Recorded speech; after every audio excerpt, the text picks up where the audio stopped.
Hemos querido este año, como eran los 10 años, por un lado invitar, como hacemos todos los años, a los profesores, pero también a antiguos alumnos, que algunos han podido esta noche compartir con nosotros este evento.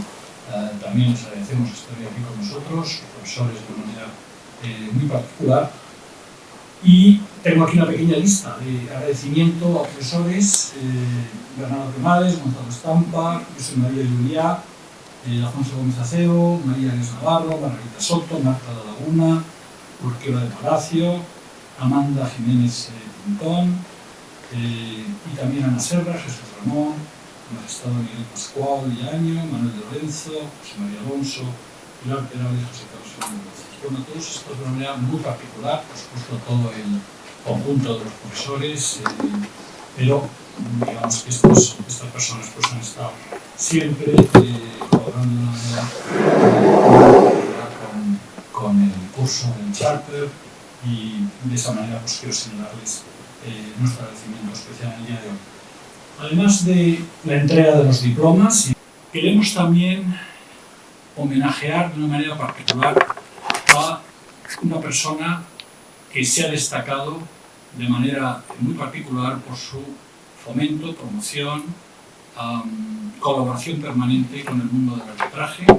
Al final somos una comunidad y dentro de esa comunidad pues los servicios que se prestan queremos de alguna manera homenajearlos a través de este premio que hemos instituido, que es el premio de arbitraje CIAMEN, y hoy vamos a hacer entrega del tercer premio de arbitraje CIAMEN en la persona de Jordi Sellers, que está aquí hoy con nosotros.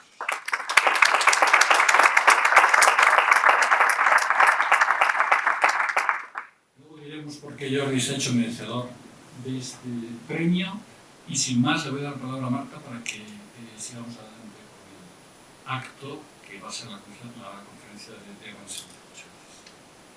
Muy bien, muchas gracias. Buenas tardes a todos. Gracias por acompañarnos hoy, y a muchos de ustedes gracias por acompañarnos durante estos 10 años que han sido duros, de mucho trabajo, pero de muchísima satisfacción. Y la verdad que nos encanta tenerlos hoy aquí. Bueno, nuestra conferencia de clausura de hoy la va a dar Deva Villanueva, que yo creo que no necesita presentación para ninguno de los que están aquí, pero bueno, hagamos el formalismo de recordarles que Deva es árbitro, es socia del despacho de Juan Fernández Armesto desde el año 2002, y esto, si no lo sabía nadie, doy la primicia, a partir del 1 de abril de este año va a tener su práctica profesional. Así que enhorabuena por la nueva decisión. Deva es egresada de la Universidad Carlos III de Madrid en Derecho y Economía, lleva pues más de 60 arbitrajes comerciales, ha sido árbitro en más de 15 arbitrajes de inversión, está en la lista CIADI y bueno, es vicepresidenta de la CCI. Además, una casualidad importante, ya que a quien homenajeamos hoy es el presidente del Comité Español de la CCI, el secretario general del Comité Español de la CCI. Así que bueno, sin más, les dejo con Deva, que seguramente nos hará una presentación muy interesante como cada vez que interviene. Gracias. Gracias, Marta. ¿Qué tal me oís? ¿Bien? Pensaba que en el público iba a haber más alumnos y ahora veo muchas caras conocidas. Y mi idea era daros trucos de cómo lograr la excelencia como árbitro, porque pensé que iba a hablarles a los alumnos y que habían elegido este curso no solo para aumentar su grado de conocimiento de arbitraje, sino que teniendo este sello de Chartered Institute porque querían ser árbitros o mejorar como árbitros, pero ahora veo tantas caras conocidas que me veo un poco abrumada. ¿Qué trucos voy a dar yo a este público que ya se lo sabe todo? Así que, pues, si aburro a los que ya se lo saben todo, pues creo que después hay algo que tomar, por lo cual espero que compense el rato. Yo creo que el buen árbitro tiene que hacer dos cosas bien.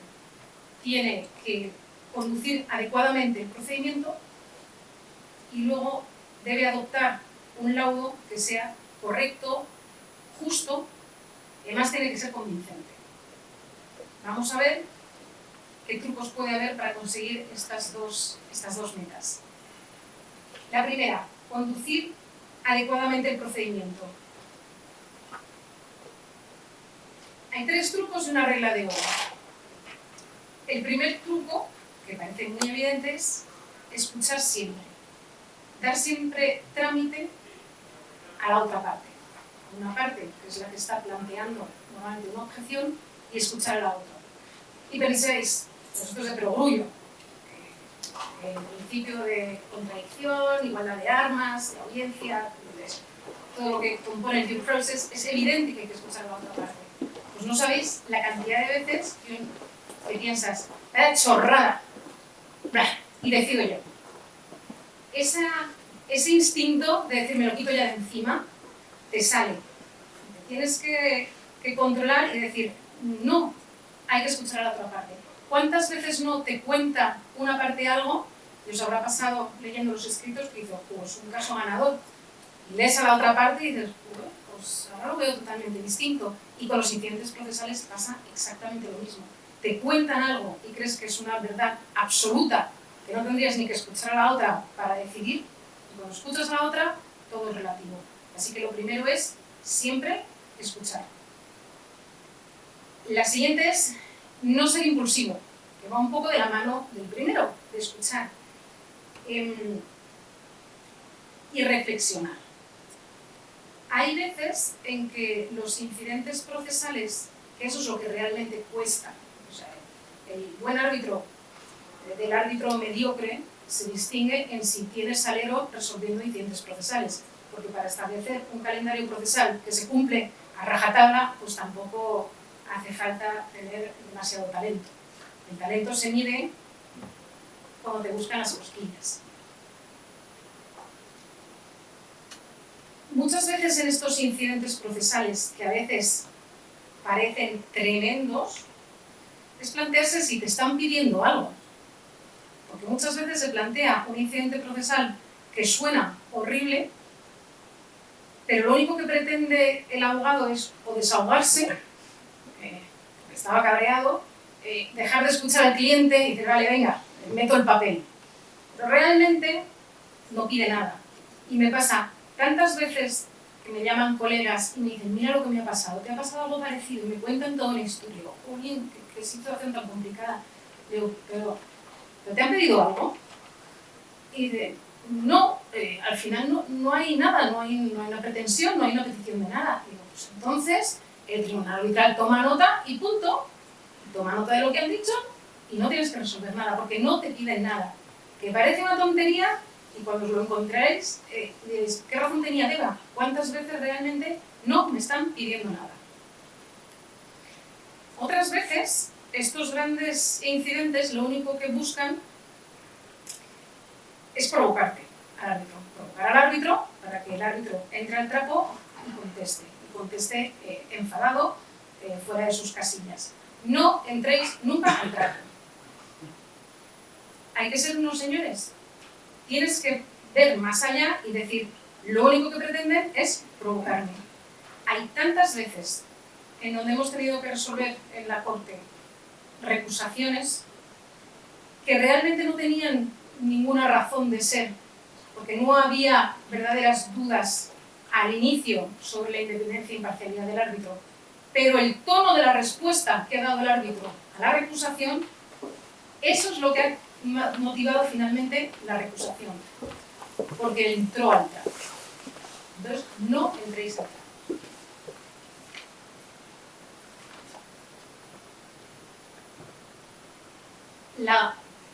El otro truco es evitar la agresividad. Evitar la agresividad entre los abogados, especialmente en la audiencia. De los abogados interrogando a los testigos. Que los testigos no son profesionales de ser testigos. Están ahí y debe ser un trago ser testigo, me imagino. Como para encima tener que estar aguantando la agresividad del abogado. Vamos a intentar, al final lo que estás intentando es obtener un mejor conocimiento de la realidad, no un conocimiento provocado por la coacción durante el interrogatorio. Eso es incómodo para todos y para el tribunal arbitral el que más. O sea que estas técnicas de interrogatorio excesivamente agresivas, yo las desaconsejo. Al final nadie está a gusto con ellas. Hay que saber también tomar la temperatura en las audiencias, cuándo está subiendo el tono, cuándo está subiendo esta beligerancia, y hay que hacer pausas, es fundamental. Cuando ves que se enzarzan los abogados, pausa, pausa de café, y a la vuelta todo el mundo mucho más tranquilos. Hay que saber cuándo pausar. Y en los escritos también, porque como el papel lo sostiene todo, el papel a veces lleva unos tonos insostenibles. Pues se convoca a una audiencia con los abogados. Porque cara a cara, unos menos gallito. Y por escrito, todos aguantan. Y si se ponen muy farrucos, llamas al cliente. Y llamas a la audiencia, a esta audiencia por Zoom, abogado, al cliente, y tú dices que tú, con tonos así, no continúas. Porque es altamente desagradable. Y esos son, junto a la regla de oro, los trucos que tengo para manejar estos incidentes que te van causando estos trompicones en la conducción del arbitraje. La regla de oro, al menos es lo que me han vendido a mí como regla de oro, no sé si es absolutamente verdad, es que el que gana el proceso pierde el fondo. Tiene sentido. Si tú tienes la sensación de que una parte va a perder el fondo, tú tienes la sensación como árbitro que la parte no tiene razón, vas a intentar que procesalmente tenga todas las oportunidades posibles, para que luego no te diga que perdió porque no pudo defenderse, no porque no tuviera la razón. Entonces, dentro de la razonable, que no digo que si te piden cosas irrazonables, las des, no, pero dentro de lo razonable. ¿Que te piden presentar más prueba? Siempre sí, presente más prueba. ¿No que quiero también un turno más para alegar? Siempre sí, alegue usted lo que quiera. Y a la otra parte también, pues por supuesto, cuanto menos razón crees que tenga en cuanto al fondo, más oportunidades procesales, no es que se las tengas que dar, pero al menos no se las niegues si te las pide. Y como abogados, si empezáis a ganar todo en cuanto al proceso, pues ir preparando al cliente para lo que pueda ocurrir. Esto era la parte fácil, que es tener salero llevando el procedimiento. Ahora viene la madre del cordero, que es dictar el laudo correcto, justo y convincente. Como os ha dicho Marta, yo aparte de árbitro soy vicepresidenta de la CCI, de la Corte, que ya he matizado antes, de la Corte de la CCI. Lo que pasa es que todo el mundo dice CCI, porque ya sé, no es lo mismo. Entonces, entre las distintas cosas que tengo que hacer es presidir las sesiones donde se hace escrutinio de laudos.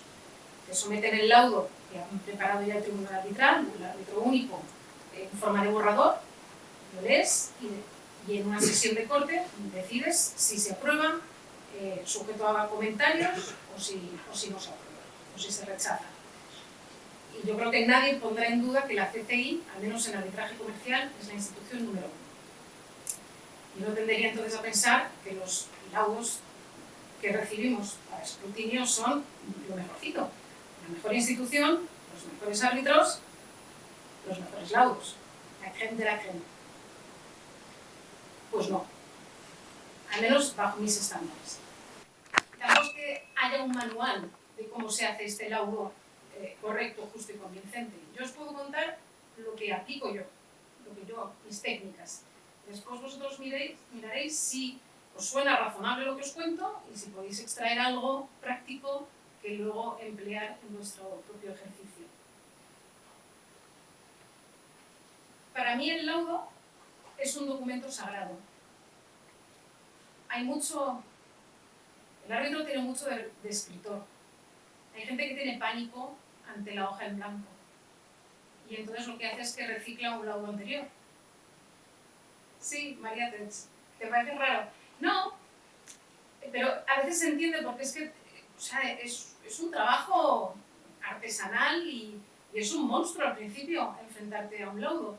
Y si te enfrentas ahí con la hoja en blanco, te da ahí un temor y a veces si ya tienes ahí una estructura, no sé, como que el primer salto ya no lo das con más facilidad. Yo no hago eso. Yo hago un montón trabajo de campo, un montón, antes de meterme en lo que es el documento que va a ser el laudo. Cuando yo me pongo a redactar, llevo semanas y semanas trabajando. O sea que yo no empiezo ya, hay que resumir las posiciones de las partes. Bueno, pues hago posiciones de las partes y ahí voy metiendo. No. Cuando yo toco el laudo, estoy ya mentalmente preparada para redactar el laudo. Así que lo primero que hago es este trabajo de campo. Y este trabajo de arar, sembrar, regar y cosechar se materializa en tres documentos. Tres documentos Word. Eso sí, están en blanco. Uno se llama demandante, otro se llama hechos y otro se llama demandada. Yo trabajo con una pantalla de 80 pulgadas, para que os hagáis una idea. Que ni siquiera, ¿qué pensáis? ¡Qué maravilla! Pues no se ve tan nítido. Al final, pero para que veáis que me tienen que caber los tres documentos en paralelo, más lo que estoy leyendo. Y ahí me pongo a resumir, a extraer de todo el expediente lo que es hechos. Es un poco como la Cenicienta, que extraía de la, no sé qué eran, las lentejas de la ceniza, ¿no? Pues yo voy leyendo y voy extrayendo lo que son hechos, hechos incontestados, hechos que sí que están debatidos, de lo que son argumentos jurídicos, y los voy separando y los voy lanzando a estos documentos, los de una parte, los de la otra. Y voy haciendo mis anotaciones a veces, y tengo mi código de colores, mis anotaciones con mis ideas están en verde. Esto no se lo cree nadie. Esto dice que está en este documento, habrá que ver si es verdad. Me suena que el otro dice algo ligeramente. Todo eso lo voy poniendo según voy haciendo este resumen. El resumen, este resumen que hago es la cosa más guarra que os podéis imaginar. Es sucio. Yo no sé si alguno de vosotros ha leído laudos míos. Pues yo tengo una mente súper analítica, soy además, yo no sé si tengo un TOC o algo, o sea, no soporto dos espacios, cosas así. Como el maqueteo no esté perfecto, yo no duermo por la noche.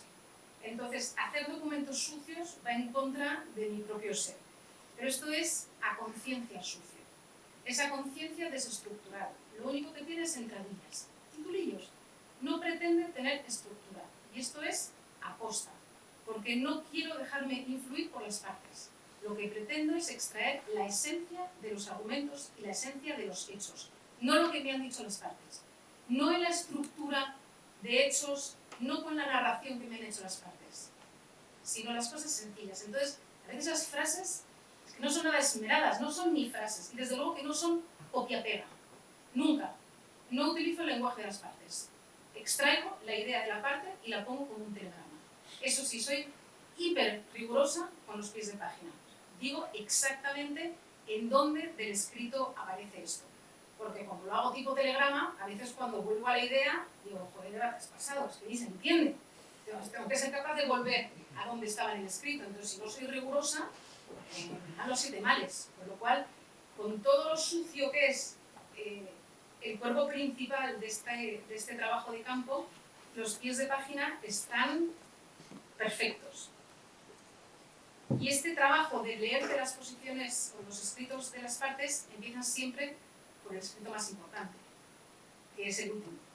Empiezas con las conclusiones, que normalmente es el escrito que ya ha analizado toda la prueba desahogada, es el que tiene la estructura más clara, porque a lo largo del arbitraje pues también los abogados dan algo de bandazos de cuál es la estrategia, y ya con el último escrito ahí ya está claro cuáles son los argumentos principales, y además suele ser más corto.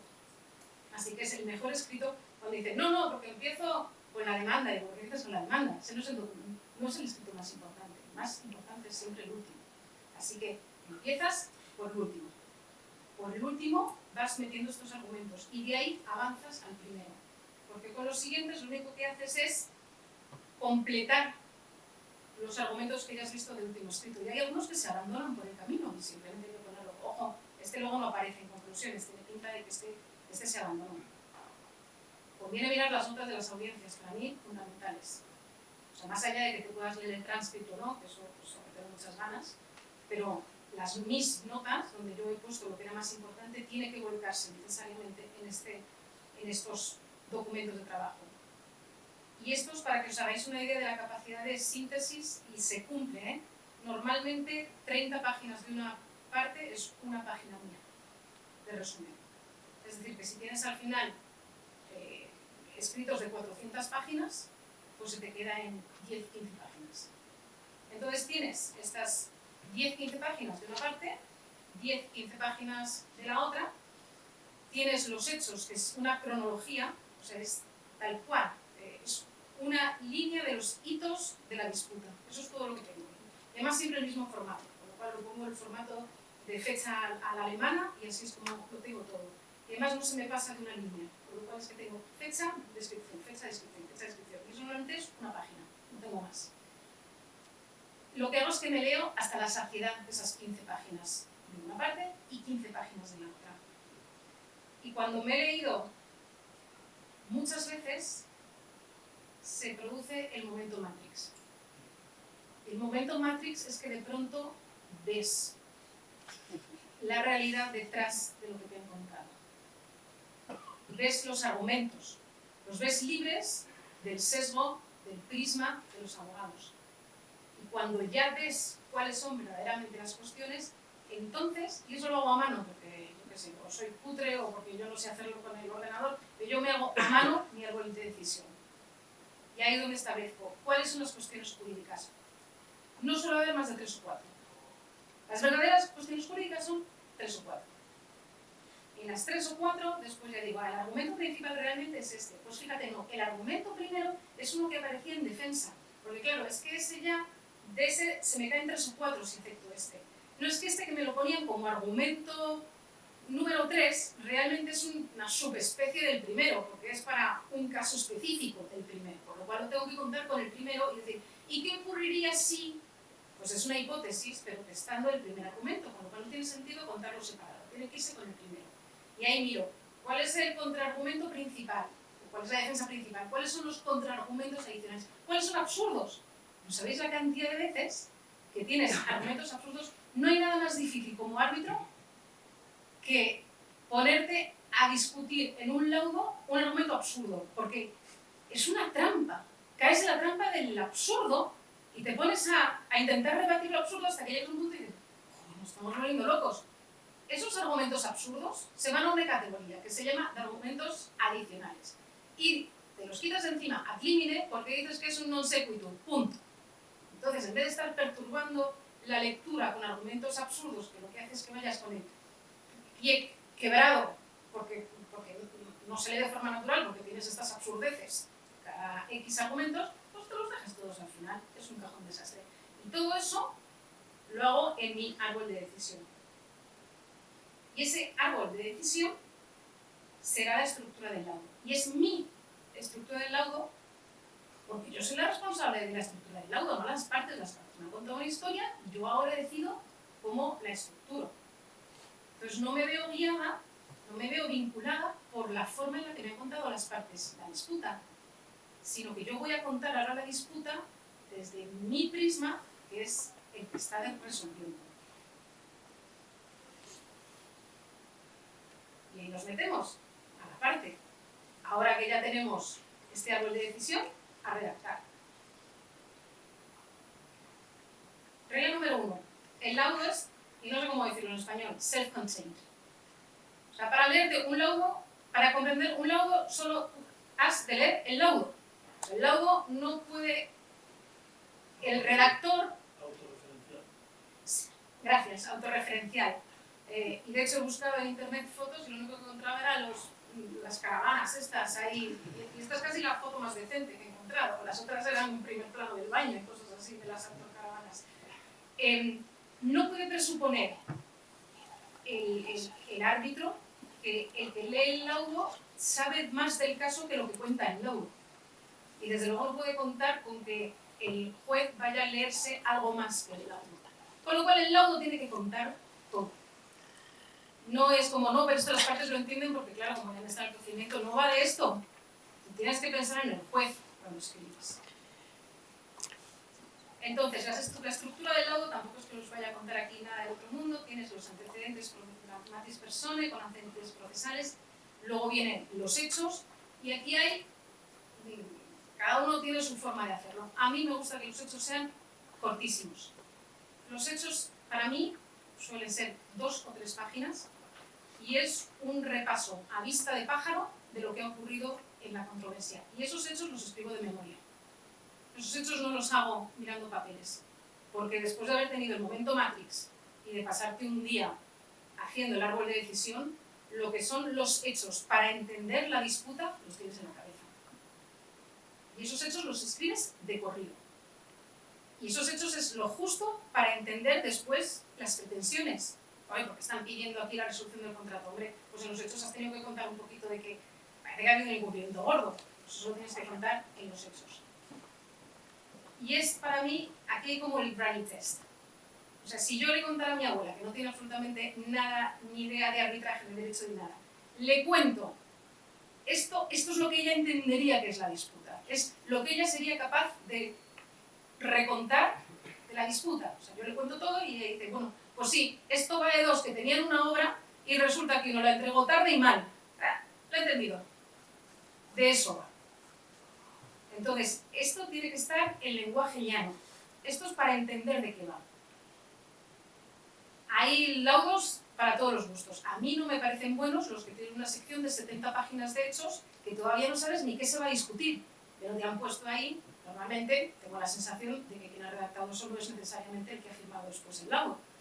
Y entonces ha hecho una narración absolutamente aséptica de todos los hechos, cronológicamente del momento 1 al momento 100, y no sabes ni por dónde vienen las balas. O sea, no sabes todavía ni cuál va a ser el incumplimiento. Te empiezan ahí 30 páginas donde te cuentan el contrato. Bueno, vamos a llegar ahora a lo del contrato. Pero bueno, que te vomitan las cláusulas del contrato y no sabes a cuento de qué te meten todo eso.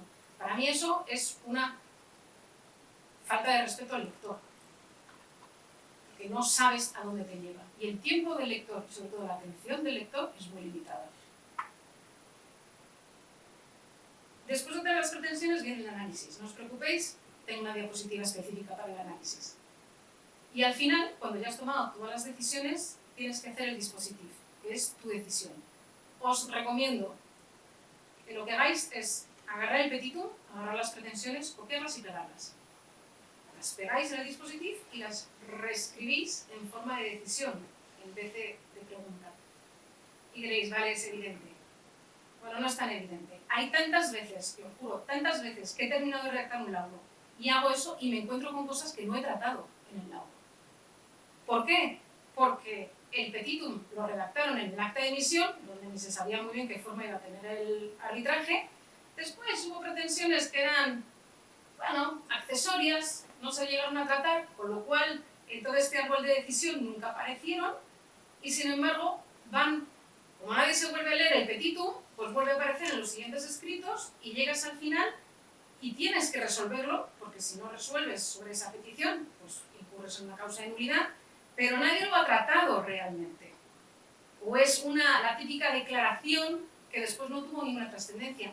Tantas veces he tenido que volver al cuerpo del laudo para escribir un par de frasecitas porque me las he encontrado de sorpresa cuando creía que solo tenía que poner lugar del arbitraje y fecha. Así que, ¿voy mal de tiempo?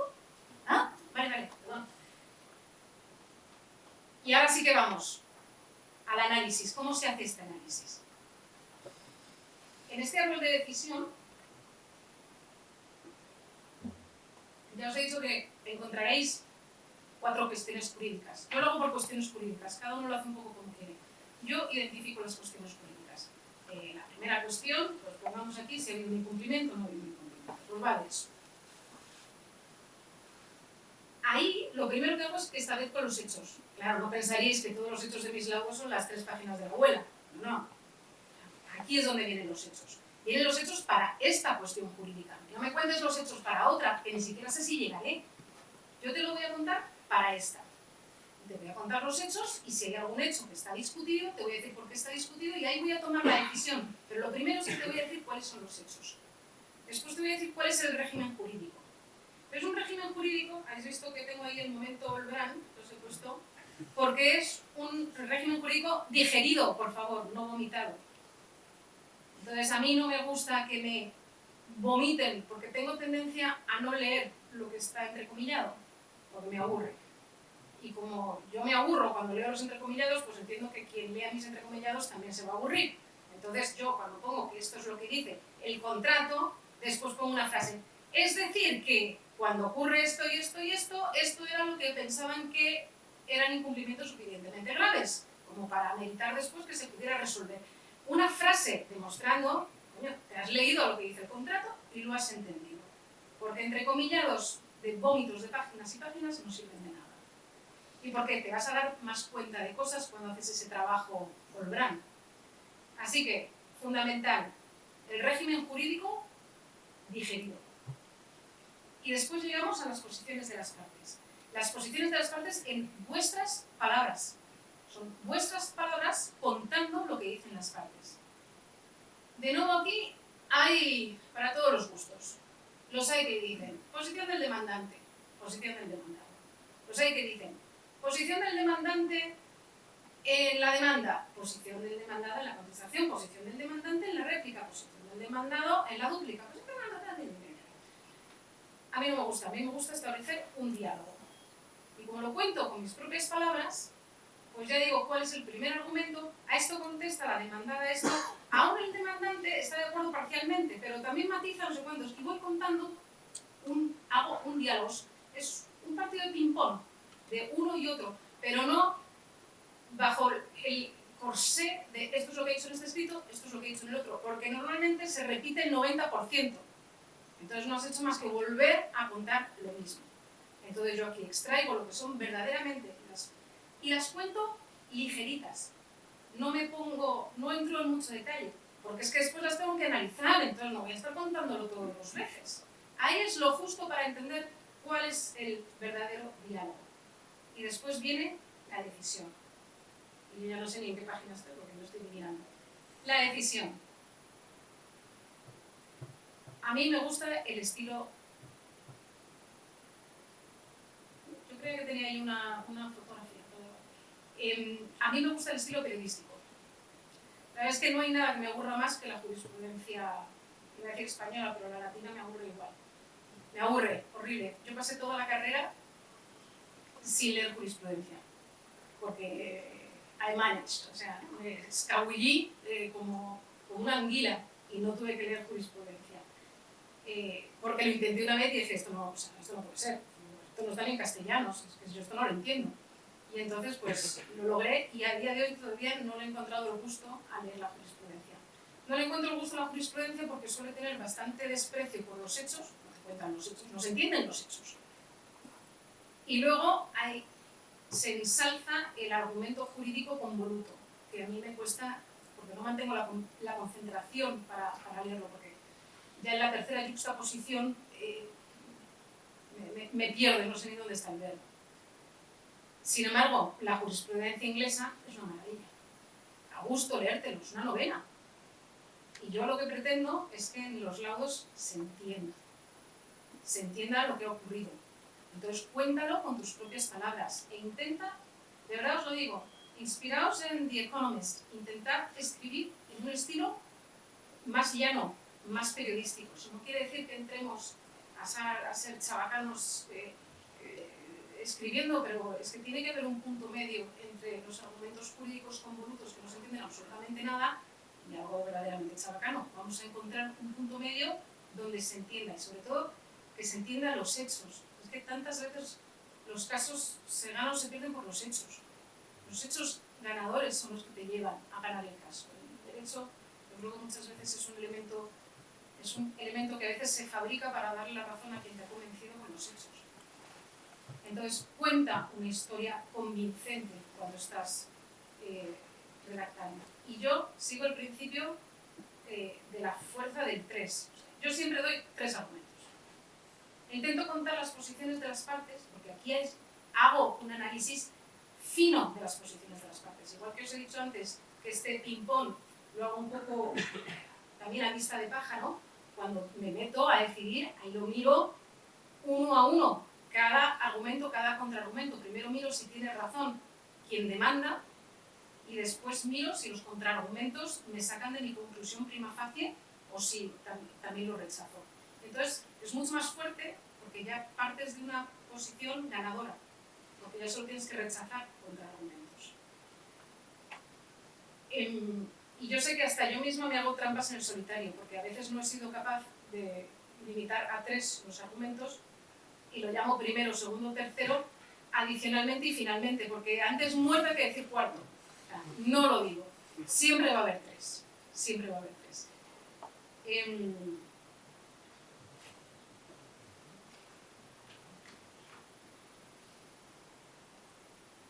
Y cuando... ¡Ay! Se me ha olvidado contaros por qué tengo aquí la flecha. Porque cuando has tomado la decisión, vuelves al principio. Porque cuando has tomado la decisión sobre quién gana o quién pierde, vuelves a leerte los hechos como los analizaste, vuelves a leerte las posiciones de las partes y empiezas a mirar si no puedes matizarlas, si no puedes resaltar aquellas que después han tenido más relevancia en tu decisión, si no quieres minimizar aquellas que después no han tenido tanta como estaba, y simplemente dices, aquí el demandado vino con una batería de contraargumentos que se verán después, porque al final ya vas a saber que tampoco eran tan importantes, con lo cual, ¿para qué contarlos ahí? Es importante cuando ya has tomado la decisión, vuelve a la parte primera, y eso es lo que se llama echar el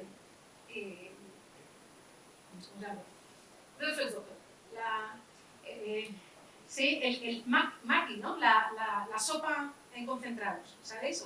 El ave creme, echar el ave creme, el chup chup. Esto es el chup chup.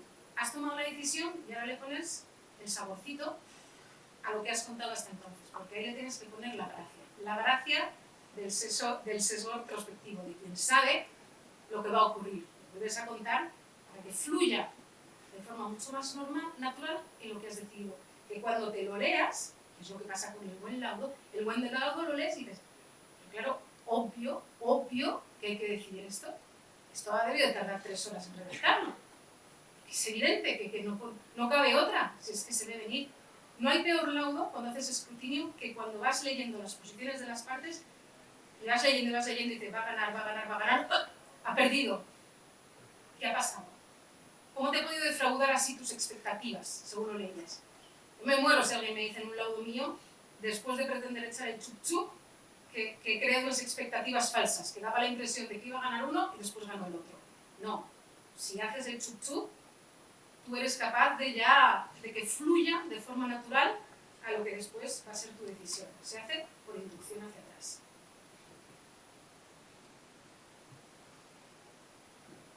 Y los que os he contado al principio, siempre tenéis que tener a 2 personas en mente cuando estáis redactando.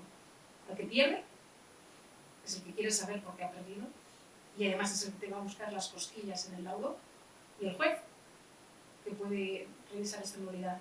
El que gana es el que menos tienes que tener en mente. Y con esto espero que logréis que vuestros laudos estén en el top 10. Espero que os haya gustado.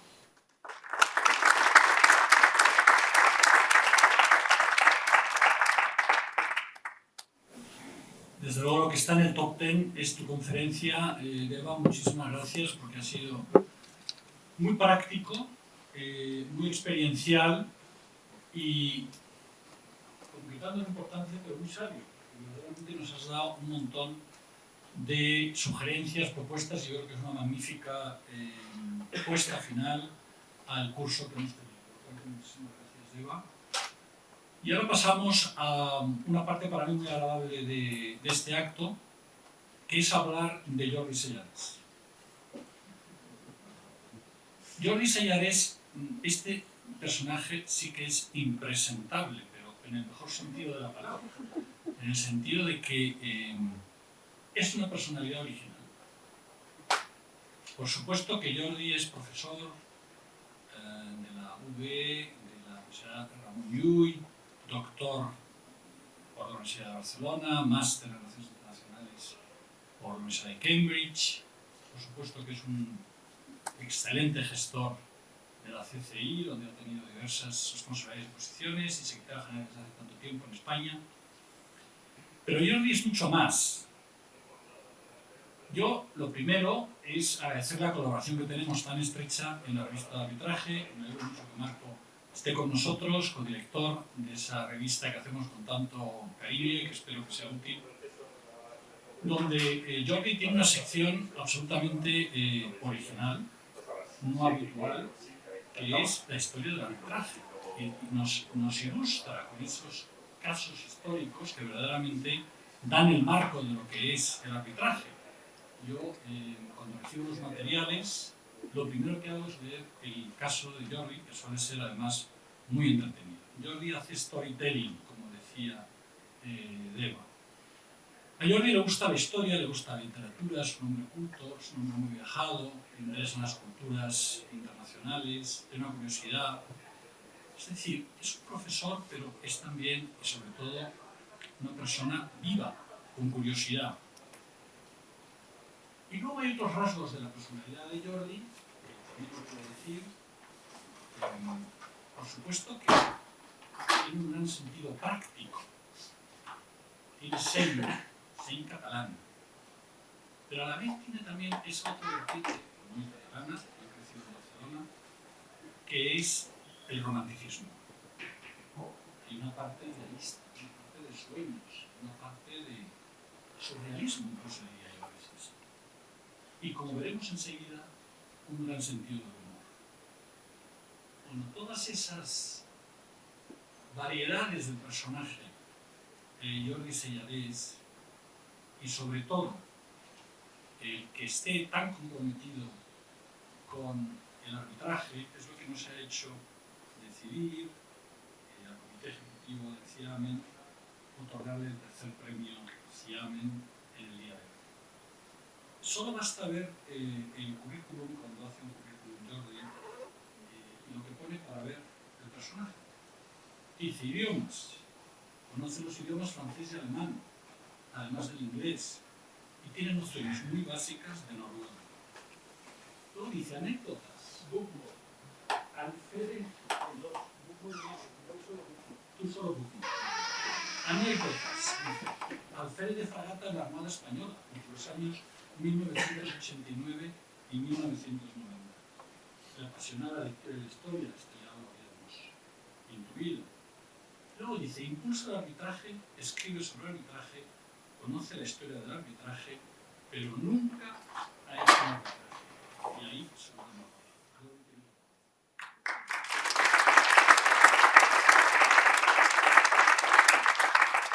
Yo tengo que dar las gracias porque han pensado en mí, es aquello que dicen, me ven, es importante.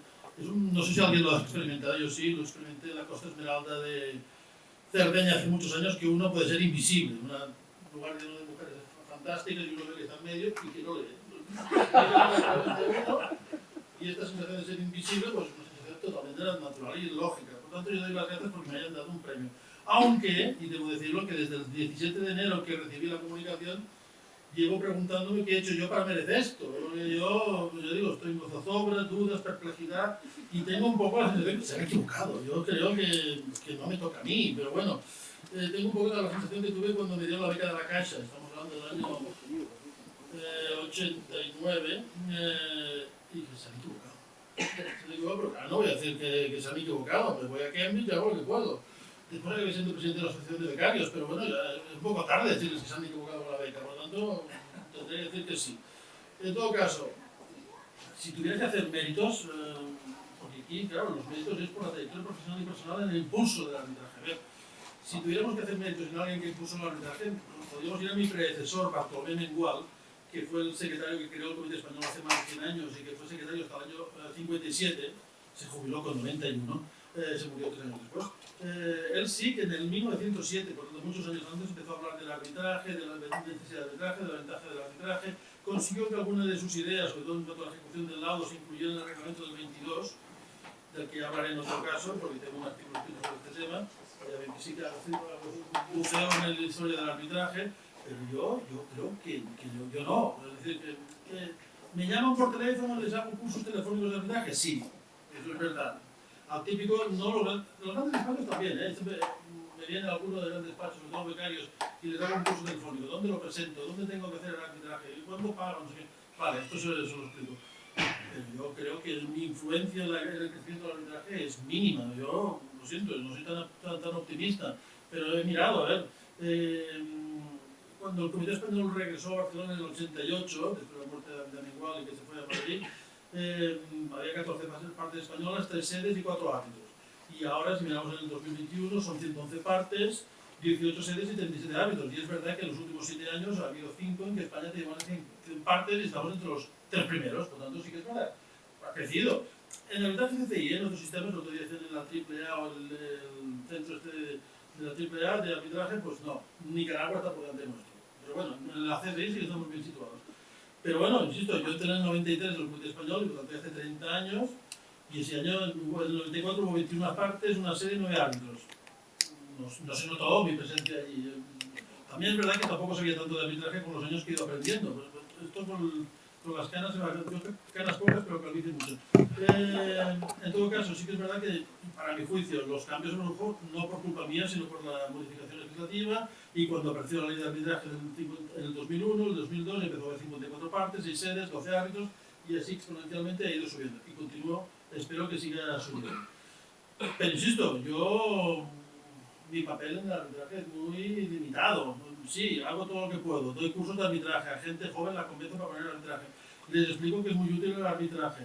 He explicado arbitraje en Puerto Rico, en Londres, ahora otra vez en la UB, sustituyendo a una profesora que tiene cáncer. Por tanto, hago lo que me toca cuando tengo que defender el arbitraje. Pero, lo que he dicho, yo nunca he sido árbitro, ni creo que lo sea nunca. Por lo tanto, es aquello de la gente que tiene la ilusión, no, yo seré árbitro. Yo asumo tranquilamente que nunca será árbitro. Si lo hiciera, pues quizá seguiría los consejos de Villanueva. He tomado muchas notas, que conste. Lo de tomar la audiencia, que te busque las cosquillas, el salero, la dirigente que busca las pendejas, y que solo uno de cada 10 laudos es digno de ser laudo, pues esto me inquieta mucho. No, ya lo sé, algunos que me han dejado un poco preocupado, pero bueno. Insisto, no seré árbitro, por tanto no me ganaré la vida con esto. No me gano la vida con esto, pero estoy obligado a explicar el arbitraje y a promocionar el arbitraje por la relación que tiene el Comité Español con la sede internacional de la Corte. Que no me paga, insisto, ha habido algún año... A ti no, pero a ti no te hacen trabajar... Bueno, sí te hacen trabajar, sí, perdón, te hacen trabajar aquí sí, pero aquello que... Y me estaba contando la comida, a veces me piden unas cosas y digo, en 4 días no soy capaz de encontrar lo que ellos piden, y acabo encontrando cosas, Y, a ver, ¿qué gano con el arbitraje? Aparte de la satisfacción que de vez en cuando alguien me necesite en la calle, digo, o esto mismo, que siempre es agradable, pues me regala libros. Me regala libros que ahora, él no lo sabe, me ha regalado libros, pero es todo un problema, porque como están en obras en el edificio de la Cámara, y lo tengo todo escondido en el sótano, ayer o anteayer recibí un mensaje que han descubierto en el sótano donde lo tengo escondido. Y ahora no sé dónde voy a esconderlo, porque están destruyendo todo el edificio. Estamos en la planta 10, donde había antes el despacho del presidente, lo que será el comedor. Y Dios, que en mi casa no veo... Suerte que mi madre ahora no controla nada, pero si no, los libros... El peor problema no es que tenga libros, es que intento leérmelos. Y después los voy usando en los pocos artículos que escribo y tal. Por tanto, insisto, yo creo que ganarme la vida no, aprenderé, pero alguna cosa me sirve. Y sí que es verdad que he acabado creyendo en el arbitraje y defendiendo el arbitraje, el de la CCI sobre todo, pero todo el arbitraje en general. Y cuento una anécdota de cuando había el TTIP que se quería hacer entre Estados Unidos y la Unión Europea con una cláusula de arbitraje. Yo creo que la Comisión está en contra del arbitraje, la Comisión Europea, por tanto ahora lo destierran, pero me salió el típico alumno activista diciendo que el arbitraje es la justicia privada a favor de las empresas. Y digo, mire, el arbitraje es mucho más ecuánime que el procedimiento judicial en un país. Y perdón porque voy a decirlo, soy del Barça, no van a llevarse en una sorpresa, lo siento. Hoy es un buen día para venir, por cierto. Y entonces me salió esta alumno y digo, mire, a Messi lo están juzgando en la Audiencia Nacional, el juez es socio del Real Madrid y la que está llevando la postura de Hacienda, que es una abogada del Estado, es exdirectiva del Real Madrid. Esto en el arbitraje es imposible. Las garantías del arbitraje en cuanto a la ecuanimidad, independencia y imparcialidad son muy superiores. El tío se cayó y pude continuar con la clase. Por lo tanto, insisto, yo defender el arbitraje lo defiendo y me lo creo. Dicho esto, vamos a la parte más recreativa. Darle un premio a mí, yo lo sabe, entonces como es un premio del toreo, se lo dieran al mono sabio. Queda bien, pero yo creo que no es el protagonista de la historia. En todo caso, dado que tengo esta sensación de que no estoy donde debería estar, Debo decir la parte negativa. La última vez que me dieron un premio, y solo me han dado uno que yo recuerde, fue en el 2010, 13 de febrero del 2020, perdón, un mes antes del estado de alarma. Y me lo regalaron en el JESUC, que he estado esta semana en Madrid, en el JESUC, que es la competición de universidades para un simulacro de Playton Internacional de Justicia, donde mi equipo pierde siempre, menos un año que ganamos, pero siempre pierde, y este año hemos perdido también. Y yo creo que como voy cada año, al final dije, bueno, hay que hacer algo para este pobre hombre que viene cada año. Me dieron una placa, que no sé dónde está, por cierto, como premio a la perseverancia. Es decir, yo con mi equipo cada año con estudiantes y pierdo siempre. O sea, que yo me gusta jugar al póker y perder. Pues yo me dieron una placa, ya estoy un poco de miedo porque si después de aquello vuelvo a estado de alarma, después de esto no sé qué puede pasar, puede caer un meteorito, pero bueno, yo lo digo por si acaso. En todo caso, yo es que he tenido que darle muchas vueltas para ver qué decía. Hay dos tipos de premios. El premio que uno pide, y se lo dan o no se lo dan, y el premio que uno no pide. Este es de los que uno no lo pide. Yo he pedido algún premio, lo digo claramente. Tipo premio Planeta. Uno escribe, participa, le dan el premio Planeta. No, el premio Planeta no lo he pedido. Él lo sabe, porque se lo conté. Tengo 260 páginas escritas sobre las embajadas incaudetas del año 38. Puedo hablar mucho rato de esto, pero no hablaré de esto. Y me presenté, tonto de mí, al premio Iluro. Iluro es el nombre latín de Mataró. Premio Iluro, que básicamente es un premio de ciencias sociales, a temas comarcales, de tema comarcal y tal. Me presenté, no ganó nadie, pero no llegué ni al Accessit. El Accessit lo ganó uno que hizo una tesis doctoral que iba sobre un pintor que ni era de la comarca, ni había pintado nada de la comarca. Y pensé, pues fantástico, no sirve ni para eso. Me lo guardé, lo tengo en casa. De hecho, ayer me encontré un socio de 4 casas en Madrid que dijo, ay, yo me gané un caldete, no se preocupe, yo le envío las 260 y allá usted con lo que haya escrito. Por eso yo digo, no es el tipo de premio en el que uno participa porque quiere, te lo dan sin interés. Premios que uno no pide, el premio Nobel, no, el premio Nobel no me lo van a dar, pero bueno, son aquellos premios que uno es una trampa porque hay que hacer un pago, tampoco es este caso. O sea que, el premio Pichichi, pues tampoco, no sé qué marca más goles en la liga. Hay el premio Naranja Limón, si uno es simpático o no simpático, hace cosas y por tanto le dan un premio. Y después ya estaba buscando premios estos de tipo vegetal, premio Zanahoria, el problema es que es para conejos o roedores, por tanto para mí no me toca. El premio Patata de Oro, que es solo para patatas, por tanto tampoco me toca. Había un premio Gaddafi, ustedes no se lo van a creer, pero había un premio Gaddafi de derechos humanos. No, vayan a Wikipedia, lo pone allí, dotado de $250.000, que habían ganado Daniel Ortega, Fidel Castro, Evo Morales 2 veces, Hugo Chávez, y el último que lo ganó fue Erdogan. Se acabó en el 2010, saquen ustedes la consecuencia, pero este tampoco creo que me lo den. Y después hay el premio, que yo creo que se acerca a este, de promoción de un producto. Promoción de un producto, el premio Trufa de Oro, hay varios premios Trufa de Oro, es como el boxeo de varias categorías. Y según uno promociona la trufa, pues es mejor que otro. El premio Cofradía de Honor del Cava, aquí hay gente que si bebe cava, sale bebiendo cava, le dan el premio. El premio Nabo, y sale, si ustedes miran en internet, sale Carlos Sobera para que le dieran el premio, tiene que besar el nabo me refiero a la aventura, no vaya a pensar nada feo. El premio Pergil, que lo dan en Huelva, yo estoy dando muchas vueltas, a ver. Bueno, vamos a este premio, el premio Ciamen. Y yo cuando, sí, lo confieso, no conocía que hubiera este premio, y pensé, a ver, ¿qué me han dado? Vi que había un premio Ciamen de arbitraje que se dio en el 2008 y el 2011, que este sí que estaba dotado de dinero, el primero de 12.000, el segundo de 6.000, esto está bien, pero era para trabajos ya publicados de arbitraje, el tercero, a ver si me lo... Pues no, es dinero. El del 2019 se lo dieron a Fernández Roza, del 2022 a Caínto, y pensé, ellos sí que tienen méritos, han sido árbitros, se ganan la vida con esto. Yo creo que no, pero bueno, siguiendo el ejemplo que hemos dicho de Carlos Soler y el Nabo y el Perejil y la Cofradía de Honor del Cabo, y bueno, pues vamos a terminar esto de alguna forma un poco recreativa. Mariano Rajoy, antes de ser presidente del gobierno, fue a Ciudad Real en un premio y dijo que de viva el vino, que se lo guardaba. Cuando dejó de ser presidente del gobierno en 2019 fue a Orense y como allí era el vino de Ribeiro dijo viva el vino de Ribeiro, que ya fue concretando un poco más.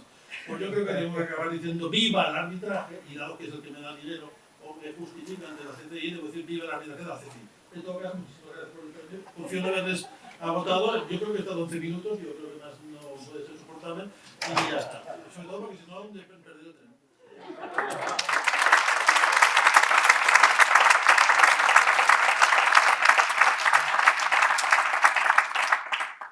Bueno, como podéis ver todos, verdaderamente se lo ha merecido, ya solo por ver la magnanimidad con la cual verdaderamente agradezco. Lo bueno de la placa es que a mis hermanos no les he dicho que venía a Madrid, entre otras cosas, para que me den un premio, y a mi madre, evidentemente, no le he dicho nada. Mañana por la mañana se lo enseñaré a mi madre y dirá, ¡ay, qué bonito! Vamos a hacer entrega. Y ahora tendré que mirar algo para que me veamos a la foto.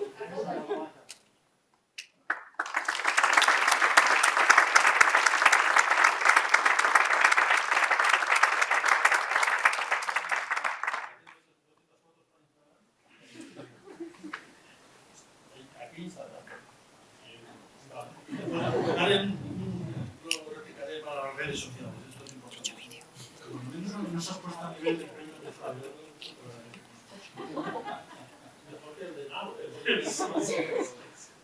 Bueno, a continuación le voy a dar la palabra a Marta y vamos a proceder a la entrega de la demostración.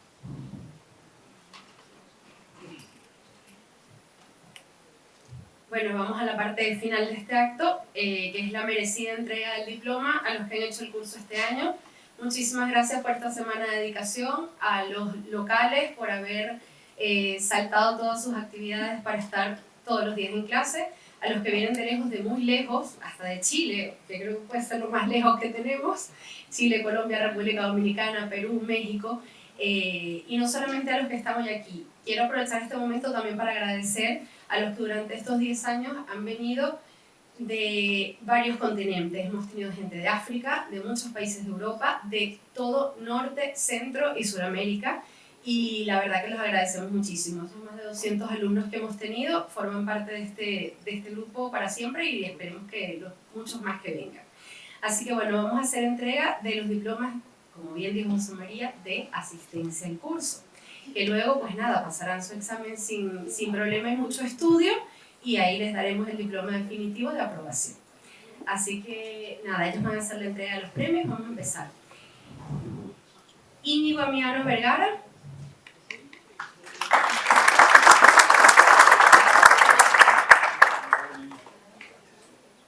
Además un economista, miren, no todos son abogados. David Ricardo Araque Quijano.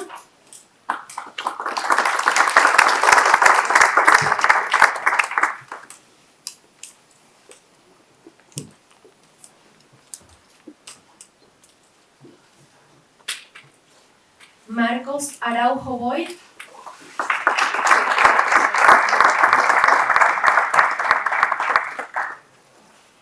Andrea Blanco Vázquez.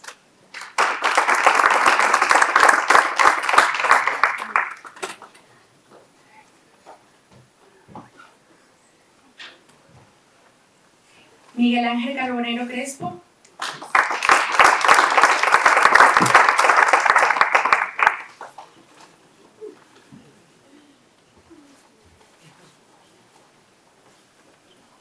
Angelina del Río Cabañas.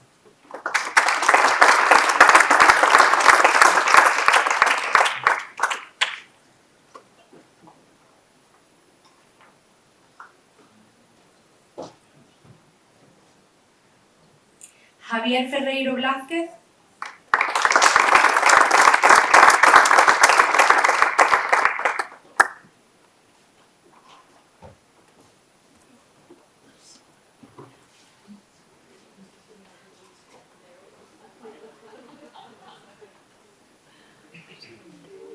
María Gutiérrez Fernández.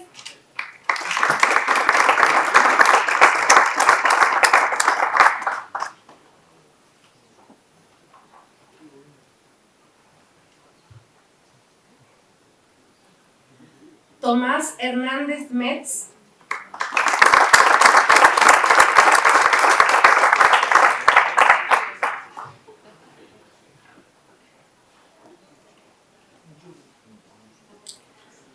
José Jareño Torrente.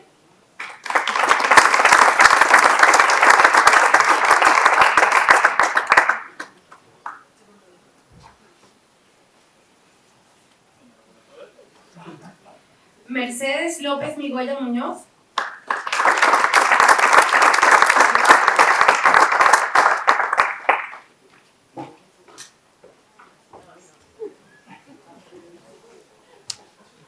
Sofía Manzanares Bonilla.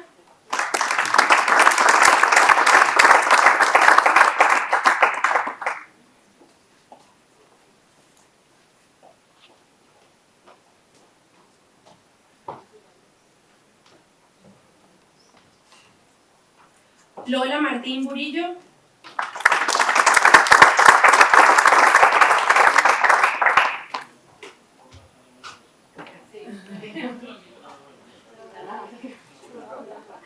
Paula Martínez Echeverría.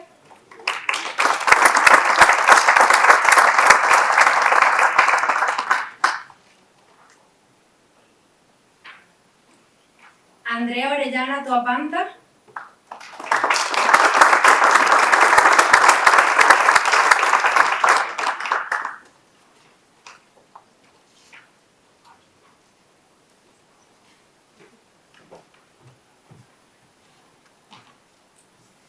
Adriana Ramos Laina.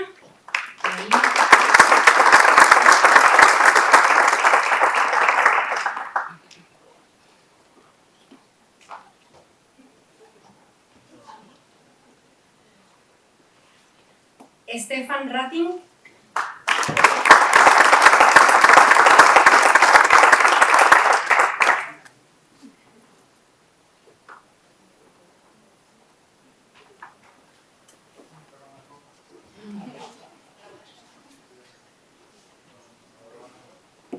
Claudia Cristina Reyes.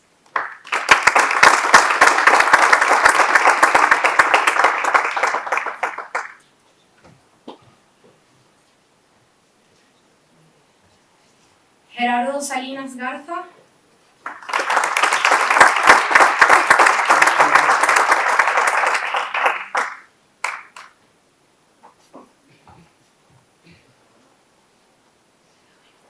Eugenio Valladares Bonet.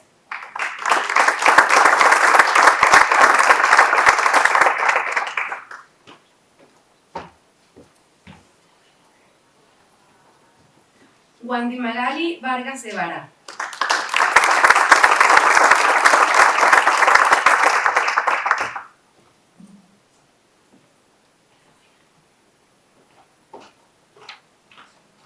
Bueno, enhorabuena a todos.